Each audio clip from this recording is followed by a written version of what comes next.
have been distracted for the last several weeks in regards to Trump allegedly not paying taxes, his deplorable behavior at the debates, and the fact that it took him a few days to disavow white supremacists. So with this new information about him contracting COVID, does this now put into focus yet again his inability to contain the virus, John?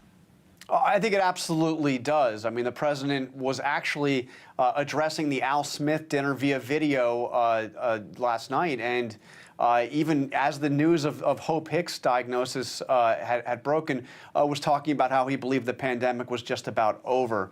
This has been a recurring theme. I mean, in some ways, it's been a theme since the thing first broke out earlier this year, but especially in recent weeks, the president has been trying to say that everything is effectively just fine. We have turned the corner. That's another phrase he's used a lot. I think this will obviously put that into the spotlight again.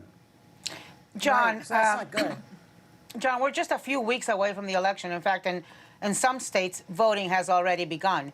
What do you think this means for the election, for the campaigns? Do you think Trump is going to somehow try to stall the elections? And how does the Biden campaign respond? What does it mean for Biden as well? Well, look, there's a lot that's unknown, but this much is absolutely known. The president has no power whatsoever to unilaterally postpone or delay the election in any way. That is simply not in his power. So that will not happen unless there were a move in Congress, and there's no sign of anything like that happening. I think that the Biden campaign, so far, they are moving ahead with events. They haven't canceled anything. As we talked about earlier, the vice president is getting a test, so we'll see how that works out. But they right now seem to be going forward. And in fact, the debates, you know, we have more debates ahead, and I am told that the next debate up, the vice presidential debate, is still on as of this moment. Okay, as you just said, the vice presidential debate is Wednesday, and the next presidential debate is on October 15th. What does this mean for those debates? Is there a chance they'll be canceled?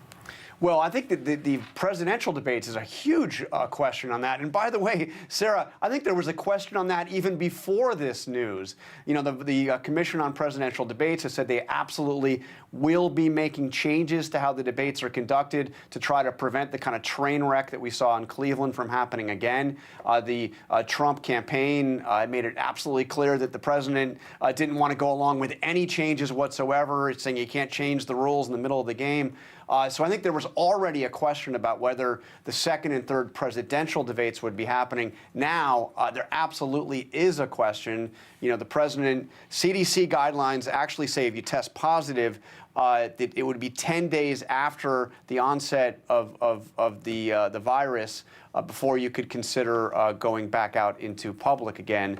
And if the president is sick, it could obviously be much longer. So it's unclear whether or not he will be in condition to go through the debates, even if they all agreed on everything. John, President Trump went on Sean Hannity's show last night and seemed to blame the military for infecting Hope Hicks with the virus because he said they, quote, come over to you and they want to hug you and they want to kiss you because we have really done a good job for them. You get close and things happen. What are the implications of the president seemingly blaming the military for this? It was a really strange moment because my experience with active duty service members is that they are incredibly careful about how they are, particularly around the president, in terms of wearing masks and, you know, abiding by social distance. So on a factual basis, I don't know what he was talking about. And obviously, it was strange to be, you know, somehow by implication saying the military might have been the source of all of this, or somebody in the military.